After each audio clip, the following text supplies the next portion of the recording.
কোন জায়গা? এটা একদম টিলা। এই যে যানজট সৃষ্টি হইতেছে, কি করবেন এটা নিয়ে? আগে যে ওয়ান ওয়েটা ছিল, আগে ওয়ান ওয়েটা থাকলে এই যানজটটা অনেকটা লাঘব হতো। এখন ওয়ান ওয়েটা না থাকার কারণে উভয় দিক থেকে গাড়ি ক্রস করে, যার ফলে যানজটটা বেশি তৈরি হয়। এটা আগের মতো করাই সঠিক। ট্রাফিক পুলিশ আছে এখানে? ট্রাফিক পুলিশ দেখতে পাই না, খুব কম, মাঝে মাঝে দেখতে পাচ্ছেন কোন দপ্তরে? ট্রাফিক দপ্তরের কোনো ভূমিকা? না, ট্রাফিক দপ্তরের ভূমিকা খুব খুব সামান্য, খুব সামান্য। ফাঁকে ফাঁকে থাকে, দুই একজন থাকে, প্রায় থাকে না। এইভাবে তো সাধারণ পথ চলতি জনগণ, যান চালকদের সমস্যা হতেছে। অবশ্যই সমস্যা হইতেছে, মারাত্মক সমস্যা হইতেছে। একটুখানি জায়গা, আধা কিলোমিটার জায়গা যাচ্ছে আধা ঘন্টা 15 মিনিট লাগে।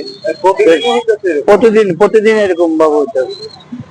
কোন জায়গা এটা? এটা একদম হসপিটাল সামনে জায়গা। আপনার নাম? আমার নাম প্রদীপ সাহা।